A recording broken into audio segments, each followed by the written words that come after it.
Alléluia. Amen. Je bénis Dieu pour la vie de chacun de vous. Amen. Des fois, nous ne faisons pas attention du fait que Dieu soit avec nous.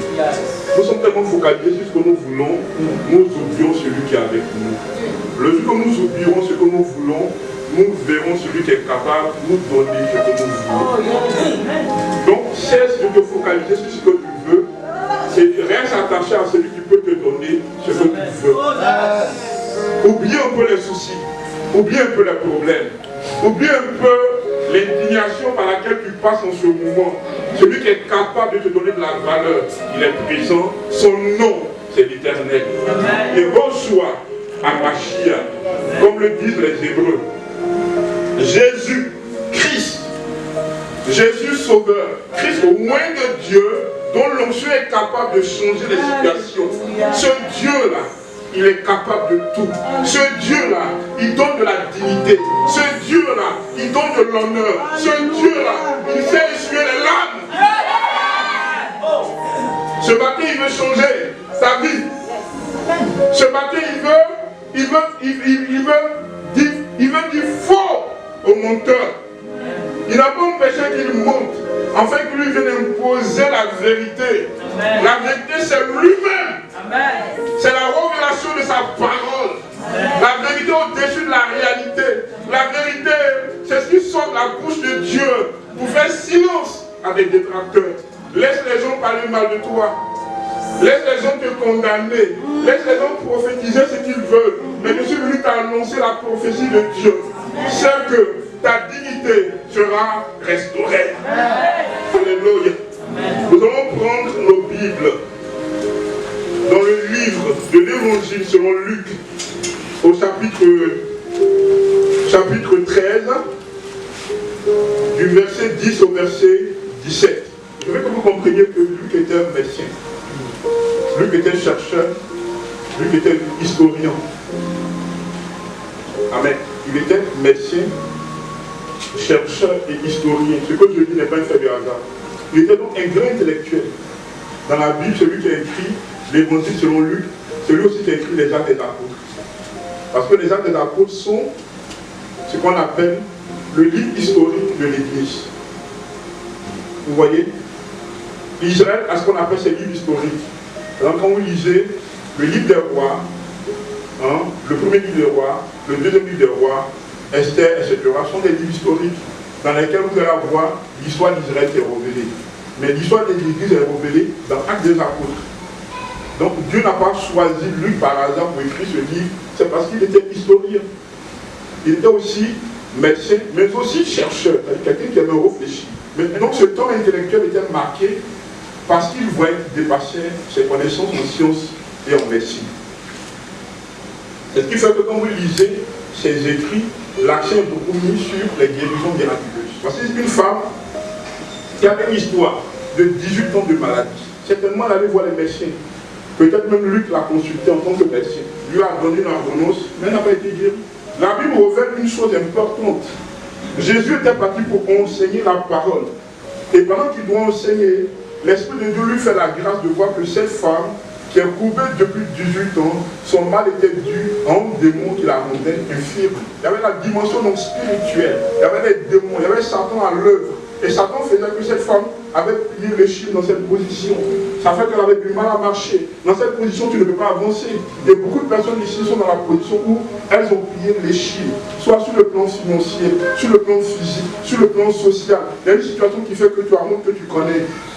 Mais aujourd'hui, le Seigneur va t'en délivrer. Alléluia. Je veux dire à quelqu'un que la situation que tu vis ne doit pas t'empêcher d'adorer le Seigneur. Bien au contraire, quand malgré la douleur tu adores, Dieu te prépare un témoignage pour rendre témoignage à sa gloire. Et la femme, là, chaque fois venait.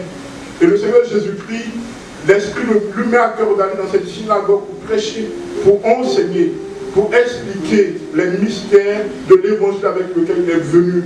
L'évangile qui est capable de guérir toutes sortes de maladies. Il était Dieu fait homme, la parole incarnée, comme ce matin la servante de Dieu l'a dit. Dieu a tout fait par la parole, de cette parole s'est incarnée, elle s'est faite chair en Jésus-Christ de Nazareth. La même manière dont la parole de Dieu est Dieu, c'est la même manière dont l'incarnation de cette parole que Jésus aussi est Dieu. Donc il vient et il voit cette femme Et la Bible me dit une chose qui m'a marqué, c'est qu'il va particulièrement vers cette femme. Et remarquez un peu quelque chose. Cette femme-là, dans cette assemblée, tout le monde connaissait son histoire. Je suis convaincu que les gens se mettaient ensemble après le culte rien que pour parler d'elle. Je sais que les gens se mettent souvent ensemble pour parler de toi. Depuis là, elle est zélée. Et pourquoi dans son cas, rien ne change? Depuis là, le frère, on dit, c'est lui qui soutient le ministère. Mais là, un peu, sa vie n'a pas changé. Vous savez, pendant que tu as un élan de bouger avec Dieu, il y a les gens aussi qui ont un élan de Dieu. Ramenez à ne pas avancer dans les choses de Dieu. Mais ne les écoute pas. Tu as une dignité que le Seigneur veut restaurer. Alléluia. Amen. Mais c'est pour toi que Jésus-Christ en ce matin, par le Saint-Esprit, donne ce message. Toi qui passes par une douleur indescriptible. Vous savez, il y a des niveaux de douleur où tu ne sais même plus comment prier.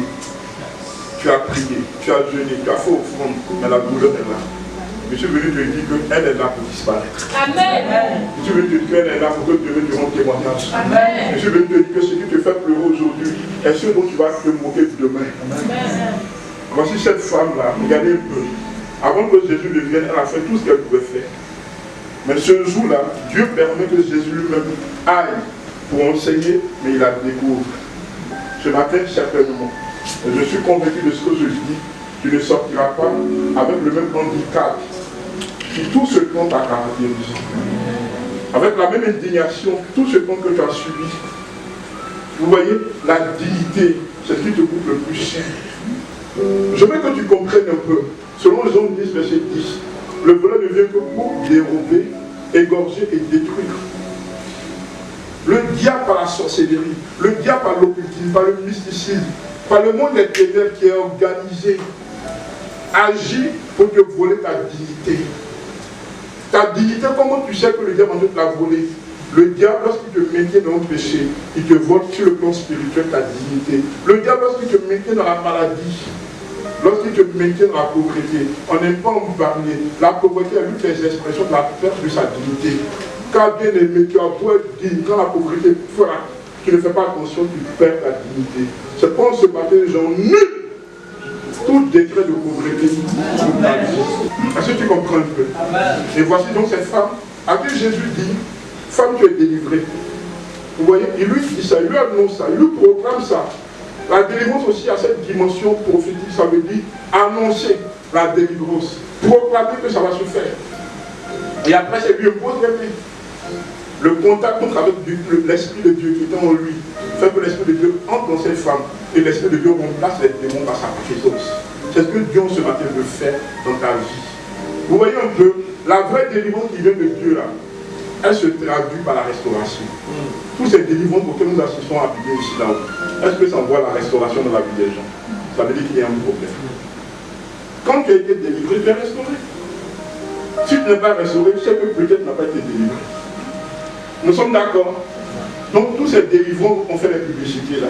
Ce jour-là, le Seigneur Jésus n'a pas dit, je vais dans telle synagogue, voici ce qui va se faire. Il n'a même pas dit ça. Et quand il est arrivé, l'Esprit lui a dit, tous nos programmes, on annonce aux gens qu'il y aura prophétie, il y aura miracle. Est-ce que Dieu nous a dit de dire ça? Alléluia. C'est une question. Moi, je ne sais pas ce qui va se passer ce matin. Ce matin, je veux ouvrir ton esprit. Le rôle d'un prophète, c'est d'aiguiser ta compréhension des choses. Le rôle d'un prophète, là, c'est de venir te dire non. Tu n'es pas en train de dire ce que Dieu a proposé pour toi. Il te révèle maintenant la pensée de Dieu. Voyez qu'il te restaure dans ta dignité. Tu as de la valeur aux yeux de Dieu. Et c'est pourquoi tout se met en place pour détruire ta dignité. Ça peut être une maladie. Ça peut être par la pauvreté. Ça peut être une situation quelconque qui te fait pleurer nuit et jour, que tu connais, que je ne connais pas, mais que Dieu connaît. Donc Dieu ce matin veut te libérer pour te restaurer dans ta dignité. Et Jésus-Christ, quand il lui a imposé les mains, la Bible dit, la femme a été délivrée, elle a été redressée. Et pour la première fois de sa vie, après ces 18 ans-là, elle a pu rendre gloire à Dieu. Elle a pu témoigner que ce que j'entends de la parole de Dieu est la vérité. Tu as entendu les enseignements, tu as entendu les prédications, les exhortations, les prophéties. Maintenant, ce que Dieu va faire, c'est que tu vas rendre témoignage que c'est vrai. Vous voyez, c'est pourquoi le Saint-Esprit nous est donné. De sorte que la Bible que nous lisons devient maintenant vérité pour nous. Sans le Saint-Esprit, la Bible va rester un livre. Mais à cause du Saint-Esprit, la Bible est la révélation de Dieu pour la vie de chacun de nous. Regardez un peu ce qui va se passer. En 1 Samuel au chapitre 16, du verset 1 au verset 13. L'histoire donc de David. Vous voyez, tout ce temps où Samuel le prophète pleurait à cause de Saül, la Bible dit, Dieu a dit à Samuel, quand vas-tu cesser de pleurer Saül que j'ai rejeté? Saül était toujours roi, mais rejeté cette fois-ci par Dieu. Le prophète a compris que toutes ces intercessions qu'il faisait n'avaient plus de sens. Il a cessé de pleurer. Et Dieu lui dit, je me suis choisi un roi. Alléluia. Et Samuel cherche, où est-ce qu'un roi peut sortir? Il prend son livre de géographie, son livre d'histoire, il parcourt la lignée des rois. Il fait ça, Dieu dit non, non, non, c'est pas là-bas cette fois-ci. Amen. Il y a la lignée royale là. Il va là-bas, Dieu lui dit non, il n'y a pas de lignée. Cette fois-ci, Dieu fait ce qu'il n'avait jamais fait. Amen. À cause de toi, yes. Dieu va faire ce qu'il n'a pas l'habitude de faire. Amen. À cause de toi, Dieu va changer des choses. Et Dieu le saisit, Dieu dit, va dans la maison d'Isaïe. Je me suis choisi un roi là-bas. Amen. Ce matin, je parle de toi. Je dis Dieu est en train de venir dans ta famille pour te choisir. Pour que par toi, l'histoire de ta famille change. Il en parle au père de David. Il dit non. Moi-même, quand tu es venu me dire qu'il y a un roi parmi nous là, j'étais étonné. Mais si jamais ça pouvait être ça, voici ceux qui peuvent être roi. Il dit non, Dieu me dit il y a un qui ne parle pas, il y a un qui reste. Amen. Il dit mais Dieu ne veut pas dire ça. Parce que c'est pas mission là. Que quelqu'un peut être roi. Amen. Celui qui reste est déjà même à l'école. C'est mon fils. La honte fait que je ne peux pas en parler. Et comme tu es homme de Dieu, je te dis lui, il n'est pas là à l'école. Il a un handicap. C'est qu'il est rouquin. La chose que je n'aime pas dire, c'est qu'il n'est pas né dans la légitimité. C'est ce qui fait que moi, mes enfants sont à l'école, mais lui, je ne pouvais pas le mettre à l'école. Parce que ma femme refuse qu'il aille à l'école pour ne pas qu'il soit mélangé aux autres. C'est pourquoi lui là, mais mouton là, c'est lui qui va suivre ça dans la brousse. David a connu le rejet à cause de la situation dans laquelle il est né. Il ne sait pas ce que ça fait. L'indignation peut tuer l'homme. Il est rejeté parce qu'il n'est pas né de la femme qui était mariée à son père. Ça c'est un fait. Sa mère elle était prostituée. Et lui maintenant quand il est né là, il est albinos. Or, le Dieu qui sait réparer l'injustice a permis que ce soit comme ça. Parce que Dieu maintenant va quitter la logique pour entrer dans la gloire. Dieu, le même Dieu de la loi, est le Dieu de la gloire. Il y a des moments où la loi ne suffit pas. Qu'est-ce que Dieu fait? Il fait en place à la loi pour révéler la gloire. Personne dans la famille de David a été roi. Mais Dieu dit, c'est lui. Où est-le? Quand David est venu, il dit, où est-le? Ça veut dire, laisse la puissance de Dieu le toucher. Parce qu'il n'est pas n'importe qui. Je suis venu dire à quelqu'un que tu n'es pas n'importe qui. Je suis venu te dire que l'indignation que tu as subie est parce qu'il y a une gloire particulière. Tu t'as vu? Il y a une grâce particulière que le diable a vu, que toi tu n'as pas vu, que les gens n'ont pas vu, mais que Dieu a vu. Dieu dit, où est-le? C'est lui. Le prophète est donné. Un jeune garçon qui vient, c'est lui. Dieu s'en fout de tout ce qui te disqualifie. Il t'accorde son option pour te qualifier. Et dès que l'huile est descendue sur sa tête, automatiquement sa manière de voir les choses ont changé. Yes. Et n'oubliez pas que Dieu avait un intérêt. C'est au moment où Goliath perturbait la dignité d'Israël. En tout ce temps, les gens commençaient à le maltraiter pour suivre les moutons. Ce que les gens ne savaient pas, c'est qu'ils s'entraînaient au travers des moutons. À demain diriger Israël. Là où les gens pensent avoir rejeté, en ce moment où tu es, Dieu est en train de te former. Là où les gens pensent avoir détruit ta vie, Dieu est en train de construire ta vie. Là où les gens pensent que par leur pouvoir peuvent limiter ta destinée, ils ne savent pas que c'est là-bas que Dieu t'a incubé. Il n'a pas fait gel en eux. Un homme de Dieu ne cherche pas ce qu'on élevé. C'est Dieu qui incline des cœurs. C'est Dieu qui incline des cœurs. C'est Dieu qui dit qui tu es. C'est Dieu qui te révèle. C'est Dieu. Et le diable aujourd'hui est en train de détruire la foi. Parce qu'il sait que la foi peut l'anéantir à jamais. Et quand le jeune homme a reçu l'onction, la foi entrée dans son cœur. Il n'est pas dû chercher le combat. L'onction du Saint-Esprit te pousse à combattre. Amen. Donc il s'est levé. Il a appris que c'est Goliath qui maltraite la dignité de son peuple. Yes. Il n'est pas venu sur le champ de guerre. Ses frères, il est venu encore ce petit orgueilleux. Non, ce n'est pas l'orgueil. Quand tu commences à refuser l'indignation, l'une des choses que les gens ont collé sur toi, c'est l'orgueil. Ce n'est pas l'orgueil. La dignité n'est pas l'orgueil. La fierté, ce n'est pas l'orgueil. Refuser que toi tu me maltraites, ce n'est pas l'orgueil. En tout cas. Pourquoi tu m'as dit que je vais te maltraiter? Pourquoi? Pourquoi on ne va pas te respecter? Dans le milieu des pasteurs surtout, quand un pasteur commence à avoir un peu de bénédiction de grâce, il pense que les autres sont écrasés. Qui vous a dit ça? Refusez qu'on vous écrase. Vous avez droit à la dignité. Vous êtes revêtu de dignité. Vous avez l'onction de Dieu sur vos vies. Tout le monde avait peur de Goliath parce qu'il était grand. Mais quand David l'a vu par l'onction, David dit qu'il était assez grand pour ne pas le louper. Tel qu'il est grand, c'est sûr que je ne vais pas le louper. L'onction te fait voir autrement les choses.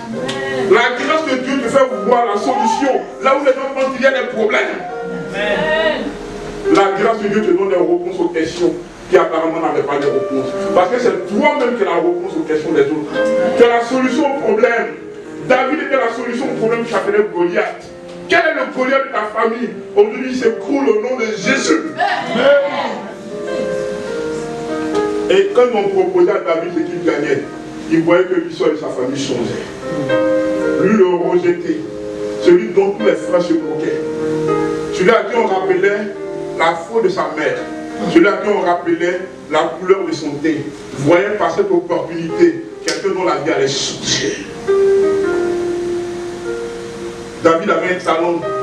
Il était joueur de harpe. Remarque que même dans ta galère, tu as un talent. Qu'est-ce que tu en fais?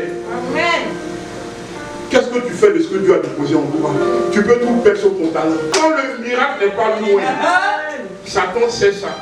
Donc il te pousse à manifester la chair pour que tu sois déconnecté de la gloire. Ne tombe pas dans ce piège. Alléluia. Est-ce que tu comprends? David n'a jamais dit pourquoi parmi mes frères, c'est moi qui suivais une mouton. Non! Dans le fait de suivre le mouton, il a développé des talents. Il est sûr, donc qu'est-ce qu'il faisait? Il chantait pour s'encourager. On a fait de chanter, il allait faire que il allait chanter devant un roi qui allait être apaisé. Et à partir du roi, il allait apprendre la royauté. Ne pleure pas des échecs. Les échecs ne préparent toujours de grandes gloires. Il n'y a pas d'échec. Ça n'existe pas. Ne dis pas, mes amis qui sont allés à l'école ont réussi. Non. Ils ont réussi apparemment avant toi. Parce que toi, ta gloire est plus grande que la leur. Chaque fois que tu as un besoin, Dieu va susciter les cœurs. Tu ne resteras pas dans l'indignation. Ta dignité sera restaurée. Ta dignité sera restaurée. De l'épreuve, tu verras la gloire de Dieu. Tu ne vas pas rester dans la même situation. Est-ce qu'on peut acclamer Jésus?